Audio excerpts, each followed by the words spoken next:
Olá, aqui é a doutora Camila Vidal, médica especialista em reprodução humana do Ceferp, Centro de Fertilidade de Ribeirão Preto.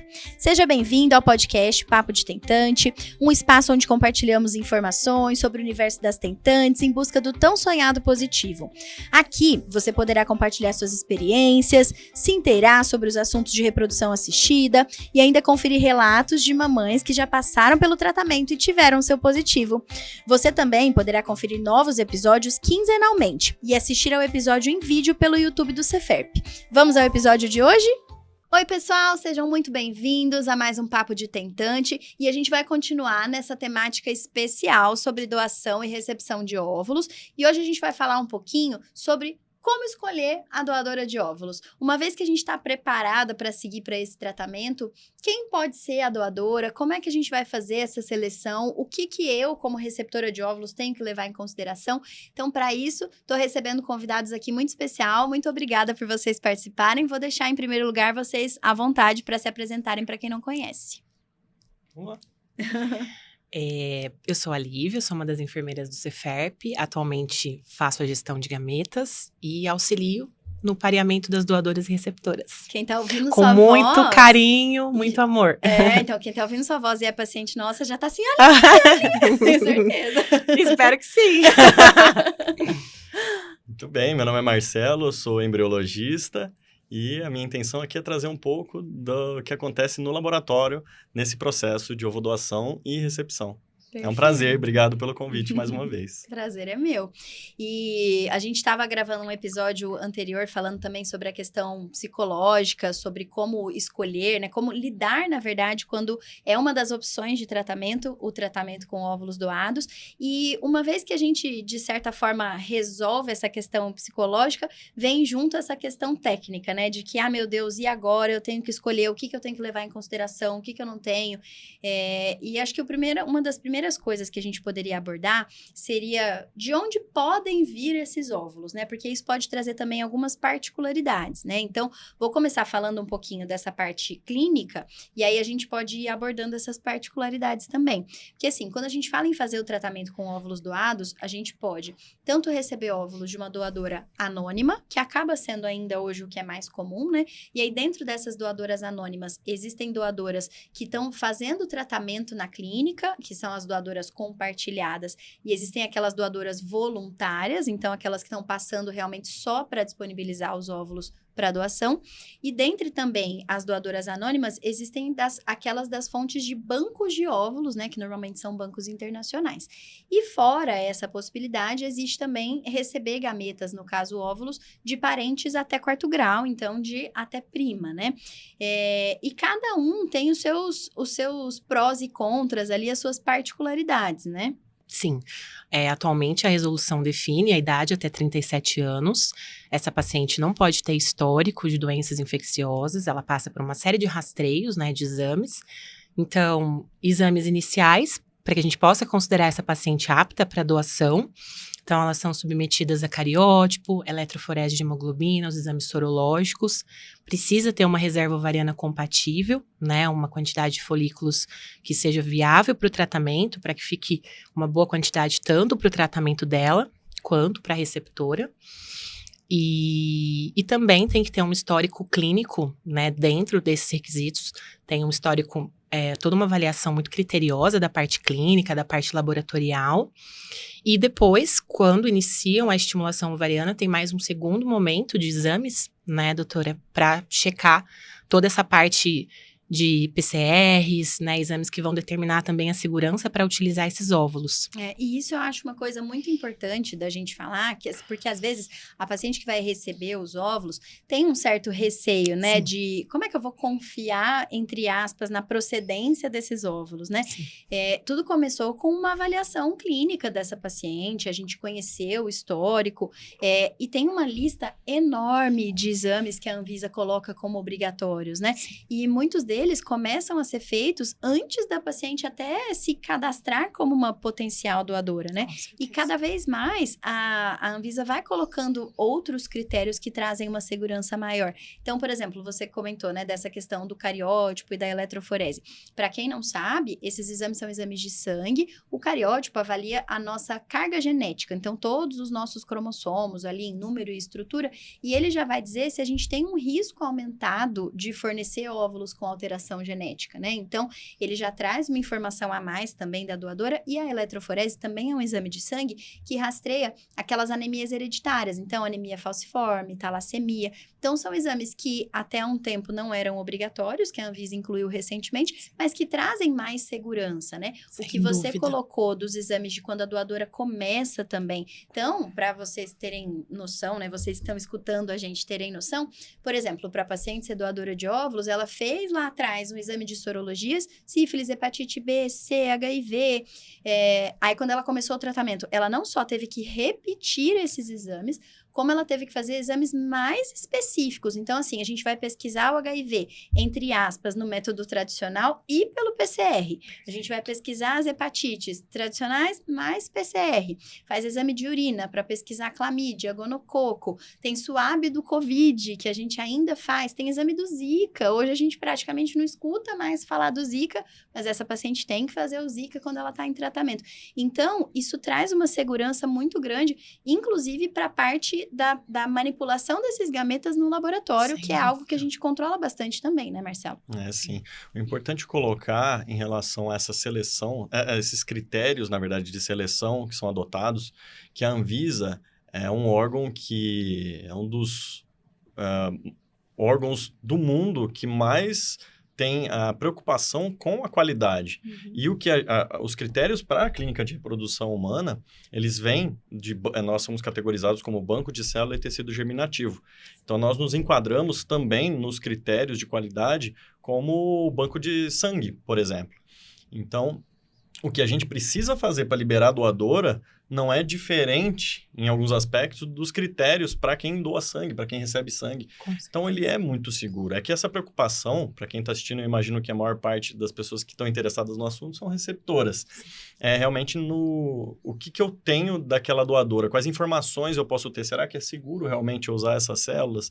E dessa rastreabilidade clínica, em relação a isso, podem ficar tranquilos, porque ele é muito bem cuidado para que a doadora seja muito bem selecionada. Na parte laboratorial, o que a gente tem para trazer é que o principal fator que impacta na taxa de gravidez, no resultado do bebê, em relação ao óvulo, é a idade materna. E quanto a isso, também está muito bem classificado para a gente poder usar até uma certa idade. A gente não pode usar óvulos de mulheres acima de 37 anos, que é quando realmente há um impacto significativo da chance de ter o bebê desses óvulos. Além disso, a gente só vai conhecer a qualidade desses óvulos na parte laboratorial quando a gente recebe esses óvulos da doadora. É ali que a gente faz a classificação dos óvulos e, no processo de doação compartilhada, a gente separa igualmente óvulos para a doadora e para a receptora, não fazendo distinção de qualidade morfológica desses. E tem um outro fator importante, e aí é uma escolha nossa como clínica, né, como laboratório, aqui no caso da doação compartilhada, não no caso de óvulos internacionais, que o que a gente oferece são embriões prontos. Então, é mais uma garantia de que a gente vai entregar o mais perto possível da gravidez. Então, se a gente tiver óvulos que, eventualmente, possam ter um desvio na taxa de fertilização, na taxa de clivagem, de formação de blastocisto, a gente pode até desconsiderar, uma vez que a gente oferece o embrião formado. E caso isso não aconteça, a gente ainda assim tem que formar mais embriões. Então, esse é um dos grandes benefícios que eu vejo da nossa escolha nesse processo de doação compartilhada. Eu achei até interessante você colocar isso. Eu até tinha colocado para a gente abordar, ia deixar um pouquinho mais para frente, mas como a gente já entrou nesse assunto, eu vou falar disso agora. Porque uma pergunta que a gente, como médico, recebe muito no consultório é isso que você comentou, assim, de que, mas como é que eu vou saber saber quantos óvulos eu vou ter? Porque às vezes os pacientes vêm, por exemplo, até de histórico, né? De falar assim, puxa, eu já recebi 6, 8, 10 óvulos e eu nunca transferi. Eu atendi uma paciente recentemente, ela vai fazer outro tipo de tratamento, mas ela falou, eu já usei mais de 20 óvulos e eu nunca passei por nenhuma transferência. Então, assim, o quanto isso é desgastante, né? E para paciente chegar muitas vezes até a decisão de fazer o tratamento com óvulos doados, ela já passou por uma jornada, exatamente, né? Que muitas vezes já trouxe muitos desgastes. Então, um dos maiores benefícios que o tratamento com óvulos doados traz nesse cenário é que a gente diminui essa imprevisibilidade, né? Porque grande parte do desgaste do tratamento vem daquela coisa de como vai ser a próxima etapa, né? Principalmente para baixa reserva. Eu tô lá passando pela estimulação. Será que vai responder? E se eu ovular antes? Eu só tenho um. Será que ele tem óvulo? Será que ele vai formar embrião? E aí, se a gente pensa em ajustar a rota para fazer com óvulo doado e passar por tudo isso de novo, acaba sendo mais difícil, né? Então, por isso que a gente tem esse objetivo quando a gente está falando em tratamento, né? Com óvulos de doadora anônima, na verdade, com doadoras anônimas, mas que estão na clínica e não óvulos de bancos, né? Internacionais, onde a gente tem o objetivo de formar embrião. E eu vejo que essa é uma diferença muito relevante, porque quando a gente está falando de bancos de óvulos internacionais, tem alguns possíveis benefícios, mas tem essa questão da gente trabalhar com um número mais restrito de óvulos, né? Normalmente a gente pensa nessa questão de óvulos internacionais quando a gente está buscando alguma característica muito particular, né? E acho que a Lívia pode falar muito bem dessa parte das características que a gente está sempre em contato ali para a seleção da doadora e receptora compatíveis, né? Sim, nós somos um povo extremamente miscigenado, né? Então, tem uma pluralidade étnica muito grande. Então, às vezes, algumas pacientes têm características específicas, como, por exemplo, cabelo ruivo, né? Às vezes, algo que foge um pouquinho do convencional, né, da população brasileira, não impossível, né, e às vezes é um perfil um pouquinho mais comum em países, né, europeus, é mais fácil encontrar esses fenótipos. Então, essa busca vem principalmente pelo acesso a fotos dessas doadoras, fotos que são disponibilizadas na infância, na vida adulta, e para paciente conseguir ter essa certeza, essa segurança de que ela realmente chegou o mais próximo possível daquela característica mais rara que ela possui. Como o Marcelo mencionou, o nosso diferencial realmente está na garantia dos embriões. Isso traz uma tranquilidade, um conforto para as pacientes que vão ser receptoras, nas famílias que vão recepcionar óvulos, porque os bancos internacionais trabalham, né, com um lote de óvulos e, infelizmente, existe a imprevisibilidade dessa fertilização, né, desse descongelamento. Então, isso seria, entre os prós, né, um contra, para a gente elencar. É importante colocar que, ao longo do processo de fertilização in vitro, a gente tem algumas perdas. Obviamente que a gente está falando de alguns desvios. Nesse caso, por exemplo, você ter ausência de fertilização ou não ter produção de embriões, é a exceção. Mas a gente tem que levar em conta, sim, que a gente tem algumas perdas ao longo do processo, né? Da taxa de fertilização, média nacional 70%, clivagem mais de 80%, formação de blasto 50%.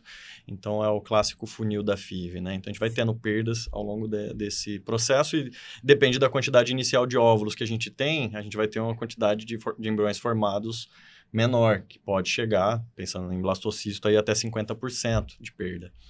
Então, isso é que tem que ser levado em conta. E nesse caso específico que a gente está tratando da produção de embriões, já garantindo embriões, a gente evita esse luto, que eu acho que esse é o ponto, né? Porque às vezes o processo ele é tão desgastante para uma receptora, que ela já passou por uma jornada muito longa de tentativa, às vezes, de óvulos próprios por muito tempo, e aí ela entra nesse processo e ela quer, obviamente, muitas vezes ter um resultado mais rápido, assim como todos, né? E ter essas perdas, né? Muitas vezes elas podem ser sentidas também como um luto, né? Poxa, não deu certo nem para a doadora, não tive formação de embrião, e aí vai causando mais desgaste. Então, essa é uma forma de contornar essa situação e tentar realmente entregar os embriões formados para que ela possa ter uma chance real de gravidez. Até porque, às vezes, algumas pacientes me perguntam, mas e se a minha doadora não tiver óvulo para doar, por exemplo? Ou e se ela tiver uma quantidade pequena? Imagino que você também já receba, parte né? do princípio do recomeço, né? É como se elas fossem avançar para essa hipótese de tratamento, já contando que elas vão precisar voltar para a estaca zero, né? Elas já estão contando com essa expectativa. Já passou por tanta coisa. Já que tem tanto tá desgaste, imaginando que né? vai dar errado de novo. Exatamente, Exato. exatamente. Acho que até E não assim, contam com essa possibilidade real que o Marcelo está comentando, né? De chegar à próxima transferência, de ter de maneira palpável, né? Como ela tem uma chance aumentada de transferir, de engravidar, né? É importante colocar em relação a esse processo de escolha de óvulos, que não sei se rapidamente isso já fica claro para quem é receptora, de que a gente não tem um banco de óvulos farto, uma quantidade de doadoras já, que a gente pode realmente ter muitas opções e diferentemente até do banco de sêmen, né? Que tem muito mais opções. E isso, não só no Brasil, a nível mundial, tem muitas receptoras aguardando para poucas doadoras doando. Sem dúvida. E esse processo, então, ele acaba tendo um tempo que também faz parte desse desgaste emocional, né? Que gira em torno aí de 6 meses, né, Lívia? O tempo de espera, dependendo da característica. Variando um pouquinho para menos, né? Mas é isso mesmo, é bem isso que o Marcelo falou. A gente tem uma rotatividade, uma possibilidade maior, né? No caso dos bancos de sêmen.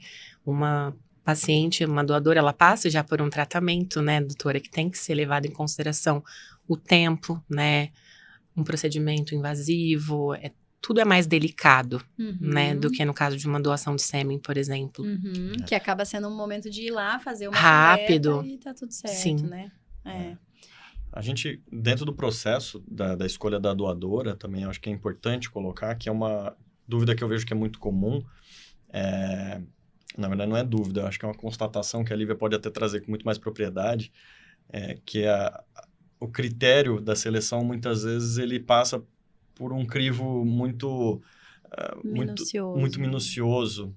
Porque quando a gente passa por uma escolha, já que a gente tem a opção, a gente quer escolher. E a gente começa a tentar ter mais controle desse processo. Não, eu quero entender um pouco mais, eu quero uma doadora assim, específica, eu quero aquela característica. Então, é bom ter essa consciência de que não é tão fácil assim achar doadora, e isso não só para o nosso laboratório, mas para qualquer laboratório, e da gente tentar, em algum momento, se for possível, ressignificar esse processo de escolha, que não necessariamente a gente vai ter controle total sobre a situação. Essa é uma coisa que, quando a paciente quer conversar comigo para falar sobre esse processo de escolha de gametas, que eu tento abordar, que a gente não tem o controle, por mais que a gente queira, a gente não tem controle total das circunstâncias, das situações. E num momento como esse, às vezes a gente quer escolher. A gente não escolhe, a gente não pede o cariótipo para o nosso parceiro, a gente não faz uma seleção dessa para o nosso parceiro. Então, o que a gente já tem de análise para a doadora a nível clínico já é muito bem organizado, seguro o possível. Já Além tem disso, bastante rigor. Já tem bastante rigor. As características fenotípicas também já são escolhidas baseadas na receptora. E o processo, se ele for escolher características específicas, e eu digo assim, por exemplo, no caso de sêmen, né, que tem algumas características que não são tão importantes ao meu ver, não são tão relevantes assim, como não é o nosso caso, que a gente não tem essa categoria específica do hobby. Qual é o hobby do doador? Aí, ele gosta de jogar futebol. Mas aí eu não quero um doador que goste de jogar futebol, eu quero um doador que goste de xadrez. Então, é ali que eu abordo, principalmente, essa questão do quão criterioso a gente pode ser e que isso pode, inclusive, trazer mais desgaste ao longo desse processo de escolha da doadora.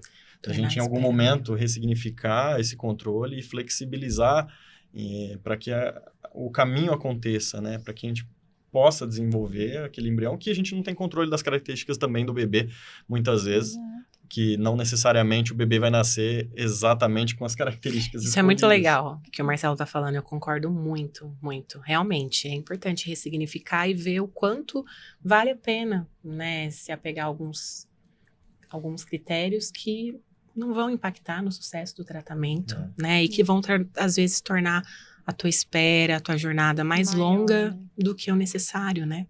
E o quanto isso não é realmente determinante, né? Sem Porque, dúvida. assim, eu falo isso muito para muitas pacientes. Eu tenho um irmão, 12 anos mais novo que eu. Meu irmão tem cabelo liso, meu irmão tem olho verde, meu irmão tem a pele mais escura que a minha. Se alguém olhar, não diz que nós somos irmãos. Sim. De jeito nenhum. Eu sou a cópia do meu pai, ele é a cópia da minha mãe, e nós temos o mesmo pai e a mesma mãe. Sim. Então, a gente não controla essas características também. Você também tem esse exemplo dentro de casa, Sim, né? uma família de herança poligênica.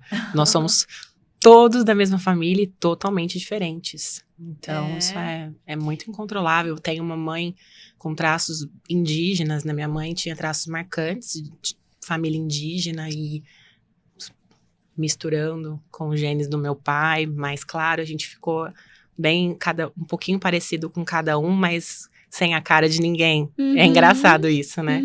E eu gosto de falar bastante isso com as pacientes. Gosto de trazer isso até como um exemplo. Porque nem numa gestação espontânea você vai, talvez, ter um bebê que é parecido com o casal, né? Exatamente. Com o casal genitor. É uma parte do que a gente não necessariamente, ela é genética. Existe o ambiental. Então, vamos lá, uma pessoa que tem um sobrepeso, não necessariamente ela tem na genética dela que vai determinar isso. Pode ter um facilitador, acúmulo de peso e tal. Mas, obviamente, que o estilo de vida vai ser muito mais determinante nesse aspecto. Se a pessoa é sedentária, se ela não se alimenta. E nem por isso a gente vai ter uma transmissão dessas características genéticas. Sem dúvida. Eu brinco muito com a Lívia. Eu falo, Lívia, se fosse antes de eu fazer a minha cirurgia, ninguém ia querer meu óvulo, Lívia. E agora que eu fiz, talvez alguém aceitasse meu óvulo. É verdade. Porque você vê, eu passei por uma mudança significativa de peso, de estilo de vida, de Com tudo, certeza. né? E assim, se a pessoa estivesse olhando uma foto minha do passado e uma foto minha hoje, né? Teoricamente, são completamente diferentes. Mas, na verdade, é muito mais o ambiente, os hábitos, do que a questão genética. E essa questão do ambiente vale também para o ambiente do útero que vai gerar aquele embrião, né? Então, assim, mesmo que a gente leve em consideração, mas e se existir uma predisposição à doença cardiovascular, obesidade, alterações metabólicas, mas aquele embrião tá no útero de uma paciente saudável, ela se alimenta bem, ela pratica atividade física, aquela criança vai nascer num lar onde ela vai ter a alimentação introduzida da forma correta, ela vai ver os pais fazendo atividade física desde sempre, ela vai pra escolinha, pro balé, pra natação. A chance dessa criança desenvolver alguma coisa é muito menor, né? Sim, a genética, certeza. nesse caso, vai representar um fator muito pequeno, né? O comportamento, ele vai ser, em grande parte, influenciado pela vivência, né? Se é uma família que se exercita, uma família que se cuida, a criança ela vai seguir esse comportamento. Sem dúvida. E é uma questão hoje que eu tento abordar bastante, quebrar esse paradigma, porque eu noto que elas têm muitas inseguranças com relação ao peso, as receptoras, e a gente conversa bastante sobre isso, porque as características, né, desse embriãozinho, ela não vai vir somente da origem do óvulo, da doadora, né, do sêmen do parceiro. Vai ter toda uma questão, né, do ambiente uterino, né, dessa gestante, a irrigação da placenta, as sensações que ela está experienciando. Com certeza. Toda uma questão também, né, de estilo de vida, como a doutora comentou, que vai determinar. É muito mais cultural do que genético, né? Sim, sim. E é muito mais epigenético mesmo, Sim. né? Que é justamente do termo dos fatores que vão muito além da genética. A gente Sim. acaba colocando muitas vezes uma carga muito grande no DNA, né? Mas acaba sendo uma visão muito simplista, né? O DNA, ele é ali uma sequência, mas que pode ter genes ativos e inativos por uma série de outros fatores, né? Com certeza. E a forma como ele vai se expressar vai mudar ao longo da nossa vida, né? Sim. Até a expressão física mesmo, né? Então, por exemplo, a gente pede para as doadoras foto de criança. Por quê? Porque a gente quer olhar como eram as características lá atrás. Porque às vezes você vê aquela criança, ela chega agora com outro tom de pele, com outro cabelo, com outro olho, com tudo diferente. Ou seja, né, o quanto o ambiente também vai moldando, vai modificando isso ao longo da vida. Na né? era dos procedimentos estéticos, né? Então, eu gosto de falar isso também. A gente tem muito cuidado de avaliar o histórico dessa doadora, primeira infância, adolescência, para realmente, né, avaliar como era essa paciente naturalmente, né? Como é a textura do cabelo dela, para ver se é fidedigno. Então, é muito criterioso mesmo essa avaliação, porque a gente muda ao longo da vida, e principalmente na questão do peso, que é muito variável, né? Então, você pode ter toda uma adolescência, uma juventude com um peso adequado e por uma série de motivos ter ganho de peso né? ao longo da vida e não tá relacionado a uma comorbidade ou alguma questão genética, né? Uhum. Uma outra característica que eu vejo que é bem frequente e que às vezes leva a uma jornada mais longa de espera são olhos claros. Ah, sempre. Porque é sempre aquela questão assim, mas na minha família tem tanta gente com olho claro. Gente, mas é tão difícil nascer com olho claro, é só a gente olhar para a maioria das pessoas no Brasil, a maioria não tem, né? E por quê? Porque se a gente for lembrar lá da escola, é o recessivo do recessivo, é o azinho com outro azinho, a maioria de nós é dominante, né? Então, mesmo que eu fosse ter um filho agora com meu marido e que ele tivesse olho claro, a probabilidade do nosso bebê ter olho claro já era mais baixa, né? Então, às vezes a gente se pega, né, a essas questões, mas que se a gente for lembrar lá da biologia, né, a probabilidade do bebê já nascer de olho claro já seria muito baixa, né? Sim. Acho que o grande recado é esse, até que ponto a gente consegue controlar a nossa jornada, o nosso filho, e acho que a flexibilização, em alguns momentos, ela é importante, para que o processo ele seja, inclusive, menos desgastante. Porque nesse ponto, já tendo uma triagem muito séria sendo realizada, você tem a possibilidade de ter a gravidez, de ter uma gestação, de ter o bebê e de conseguir vivenciar isso. Porque, infelizmente, a gente não tem a certeza dos resultados, como eu falei, né? Tem as perdas ao longo do processo de desenvolvimento embrionário e ela continua ao longo da gestação também. Então, a gente pode, eventualmente, ter perdas gestacionais e talvez aquela doadora, do qual foi tão desgastante fazer a seleção dela, não necessariamente ela vai gerar um bebê e o processo talvez possa ter que retornar e fazer uma nova seleção de doadora. Então, tudo isso, né, causa um desgaste emocional importante. Então, quais as brigas a gente quer ter, quer levar e talvez relevar em algumas situações para que se dê a chance de passar pelo processo. Com certeza. Mas até sobre essa questão de abrir mão do controle, da gente poder selecionar de uma forma mais tranquila, eu vejo que isso passa muito também por um vínculo de confiança que essa paciente vai criar com a equipe que está acompanhando, né? Porque a gente chega para esse tipo de tratamento já muito fragilizado, é um momento muito delicado, então a gente precisa, né, de uma relação que vá se firmando ali na transparência, na confiança, para que a pessoa possa respirar e falar, não, eu sei que está sendo feita uma boa escolha, não vou ficar me apegando ali a esses detalhes e vou poder seguir. E eu vejo isso muito bem, assim, nas pacientes que procuram, por exemplo, pela Lívia. Ontem mesmo eu estava respondendo umas pacientes e eu vi que uma paciente perguntou, gente, mas ninguém tem notícias da Lívia? Porque ela queria conversar com a Lívia para saber. Então, assim, o quanto é importante também a gente ter uma pessoa específica voltada para isso, né? Você, como enfermeira, tem o conhecimento técnico para poder respaldar isso para a paciente também. Você, como gestora de gametas, tem o conhecimento do todo ali do processo para poder orientar isso para a paciente também. E o quanto essa relação próxima, né? Tranquiliza a paciente de passar, né, por essa caminhada e poder selecionar e passar tranquila pelo tratamento, né? Sim. Quantos contatos, Lívia, em média, você tem? Um chute aí, mas são muitos, não são? Que vai, conversa, volta. Todo dia, durante esse processo de escolha, ele acontece, né? Sim. Então, isso que a doutora Camila está trazendo, ele é muito importante. Que é criar essa relação de confiança para que esse processo seja mais tranquilo também. Escutativa. Gosto que elas tenham a sensação de esclarecimento de todas as dúvidas, que não tem nada que ficou mal esclarecido. Que elas sintam que a gente tem um sentimento genuíno de empatia, né? E a gente torce por elas. E eu tô sempre tentando esclarecer todas as dúvidas, todas as demandas, para que elas se sintam tranquilas e falem felizes. Lívia, qual é o próximo passo? Quando podemos agendar a coleta, né? Coleta de sêmen. Então, a gente vê que tá pronta para avançar, né? Então, E você vê que o que você falou casa certinho com o que a Sumaia estava falando no episódio anterior. A gente estava falando sobre como lidar, né, com a percepção. E aí eu fiz a pergunta para ela, falei, quando a paciente pode ter uma pista de que ela tá pronta para o tratamento? E ela falou, quando ela tirou todas as dúvidas, quando ela esclareceu todos os questionamentos que ela poderia ter de que aquele é o melhor tratamento e que é o caminho mais seguro.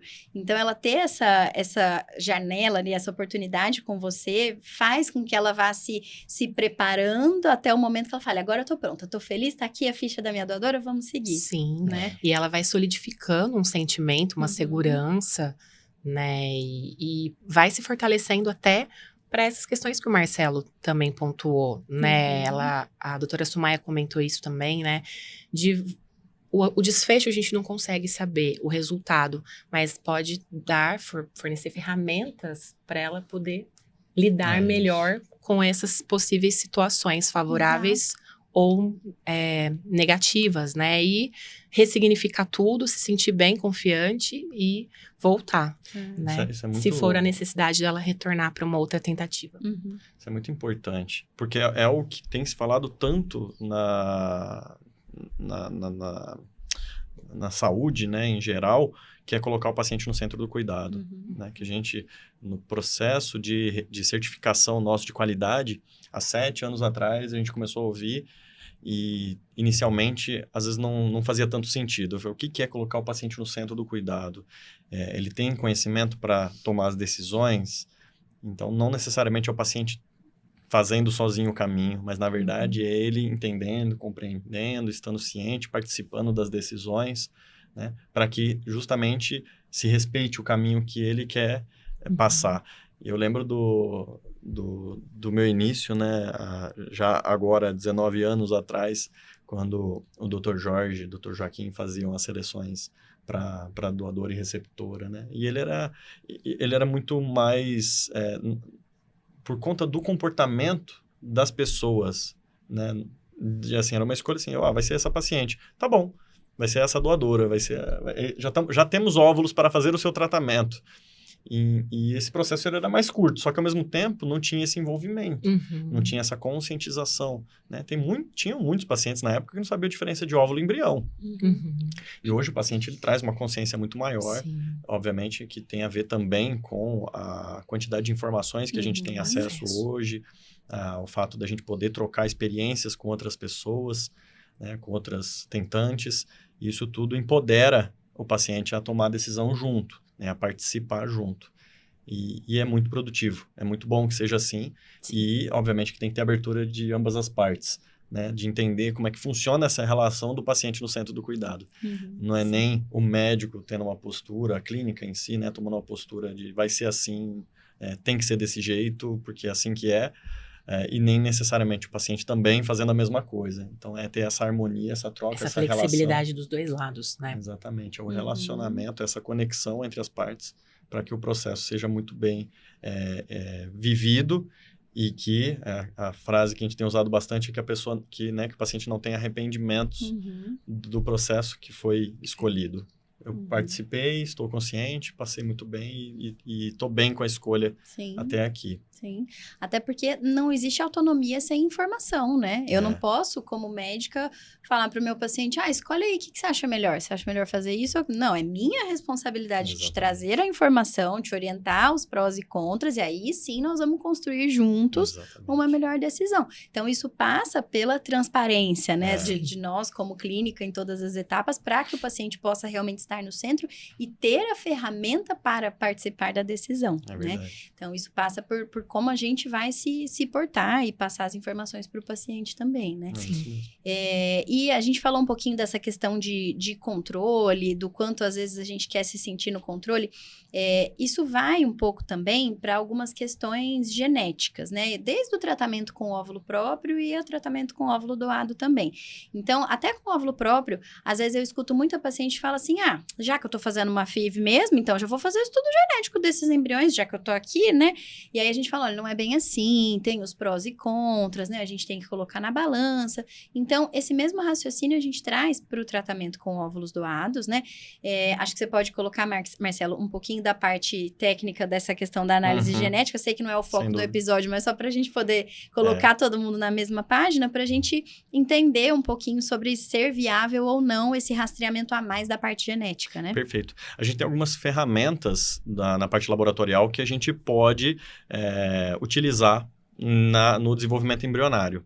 A gente tem a possibilidade, por exemplo, de transferência em D3, a gente tem a possibilidade de transferência em D5, e a gente tem, por exemplo, a análise embrionária também, que é a biópsia com a realização do teste genético.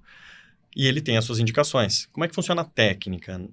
A gente deixa o embrião até o último dia de desenvolvimento embrionário, que é em torno do 5º ao 7º dia, e a gente faz uma ruptura na zona pelúcida, que é a parte mais externa, que é a origem do óvulo, que passa a ser do embrião, e a gente tem acesso ao trofectoderma, que são as células que margeiam o embrião, não as que vão dar origem ao bebê, mas a placenta. A gente tira um pouquinho dessas células, que não compromete o desenvolvimento embrionário, nem o bebê, coloca no Eppendorf, que é um tubinho, e manda para o laboratório de genética. E, dependendo do teste, no caso do PGTA, ele vai analisar a quantidade de cromossomos, como esses cromossomos estão. Tem alterações estruturais e numéricas que podem ser identificadas nessa análise genética, no caso do PGTA. Então, ele traz algumas informações. Só que elas acabam sendo úteis, principalmente no caso da idade materna avançada, por exemplo, aborto de repetição, falha de implantação, são algumas das indicações que não se enquadram no caso da receptora, porque ela pega óvulos de mulheres jovens. E então, a utilização dessa técnica do PGTA para receptoras, ela acaba não tendo tanta utilidade, porque a gente espera aí um resultado de embriões cromossomicamente normais, né? Os embriões euploides. E aí, o que a gente tem, na verdade, se fizer? A gente tem mais gasto, porque você vai ter que pagar um valor expressivo, porque é uma técnica altamente complexa. Então, paga-se para a realização da biópsia, a parte laboratorial da embriologia, e paga-se pela análise genética do embrião. Para cada embrião analisado, tem um custo também, que é a parte aí do laboratório de genética. Então, pode ser que não seja uma escolha interessante, obviamente que discutir em conjunto, né, com o médico, para que tenha essa decisão, mas não é uma indicação comum. Até porque, né, a doadora já não pode ter histórico de doença genética, nem em si, nem na família, passou pelos rastreamentos, né, que muitas vezes quem faz com óvulo próprio não faz de rotina. Sim. Esses rastreamentos, né, e eu já ouvi de algumas pacientes uma preocupação, que foi até o motivo de eu trazer esse assunto aqui, que algumas pacientes já falaram assim, mas eu quero descobrir, então, e se tinha alguma coisa oculta, às vezes, que a doadora nem sabia, não mencionou, não pensou, enfim, né?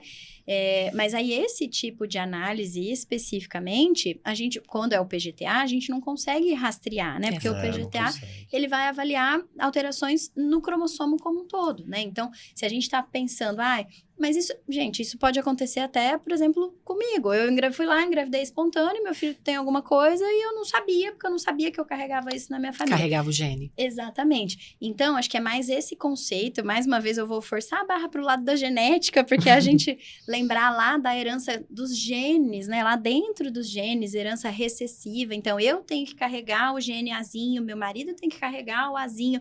Tanto o óvulo quanto o espermatozoide tem que vir os dois com o mesmo Azinho para poder nascer um bebê com alguma doença. E o risco acaba sendo muito, muito baixo, né? Porque, assim, todos nós provavelmente carregamos muitas mutações, Sim. né? Mas a gente, na maioria das vezes, não casa com alguém que tem exatamente as mesmas mutações. E assim como a gente não pede pro marido, pra esposa, né, um cariótipo, a gente não fala, vamos pesquisar quantas mutações você tem pra ver se vai dar Sim, certo, né? Exato. Então, assim, dá pra fazer isso? Dá. Existem testes, né, onde a gente vai rastrear várias mutações? Existem.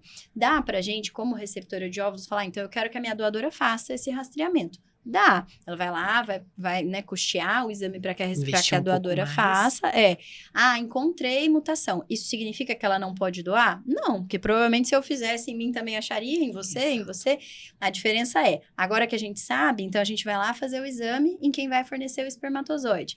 E aí a gente vai ver se cruza exatamente a mesma mutação. Então, por mais que os 2 exames venham com alterações, a probabilidade dessa alteração ser a mesma dessa outra e nascer um bebê com síndrome é muito baixa. Sim. Então, por isso que é disponível, mas normalmente a gente não chega nesse nível, porque entra na mesma questão ali da sensação de controle e do investimento, né? Sim. É como o exemplo que eu costumo dar para as pacientes, assim, é como se a gente investisse muito mais fichas naquele embrião daquele tratamento. Uhum. Então, é melhor a gente pegar essas fichas e formar mais embriões para o seu tratamento. Uhum. E aí, sim, a gente vai estar falando em poder ter novas transferências, né, desses embriões formados e otimizar as chances de sucesso, né? Sem dúvida.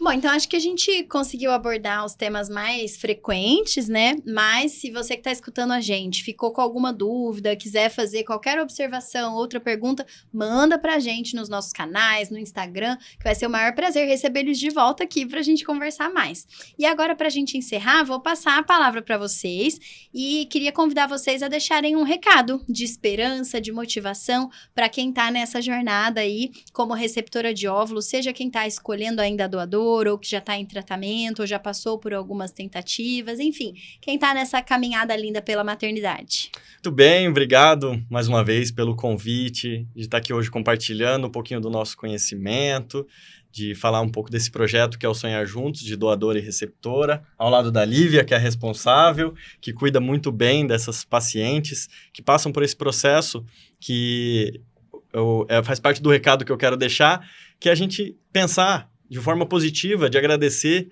o fato de termos opções, né, nesse caso, que é muito crítico o fato de não ter óvulos, mas que existem doadoras que possam ceder, né, esse material para que a gente possa ter as gestações. E que essa jornada ela seja leve, que a gente possa fazer as escolhas confiando nesse processo da clínica de reprodução humana, obviamente tirando todas as dúvidas necessárias, mas trazendo mais leveza para esse processo, para que a gestação possa vir o quanto antes e que esse sonho seja realizado. Bacana. Meu pensamento vai bem de encontro com o do Marcelo e eu quero deixar uma palavrinha que é resiliência. Eu gosto muito dela porque o nosso compromisso é, sobretudo, com a melhor experiência possível. A gente quer que vocês se sintam acolhidas, amparadas durante toda a jornada do tratamento e que vocês possam sentir esse carinho que a gente tem durante toda a jornada de vocês e agradecer por vocês possibilitarem que a gente seja ponte, né? Que a gente possa atuar como pontes para a realização do sonho de vocês. E queria dizer, vamos conversar, vamos abrir o coração, bater um papo. Estou aqui à disposição, amo a gestão de gametas, faço com muito carinho. E cada bebezinho nascido é um sonho que eu também realizo, junto com elas. Que linda! Bonito. Me emociona. Não vou nem falar mais nada. Muito obrigada pela presença de Obrigada, vocês. doutora, pelo convite. Obrigada por assistir ao Papo de Tentante. Para enviar seu relato, dúvida ou sugestão, mande um e-mail para papodetentante@ceferp.com.br. Aproveite e acompanhe o Ceferp no Instagram e no YouTube para ficar por dentro das novidades. O conteúdo deste podcast é meramente informativo e não substitui uma consulta com um médico especialista. Te vejo no próximo episódio. Até lá!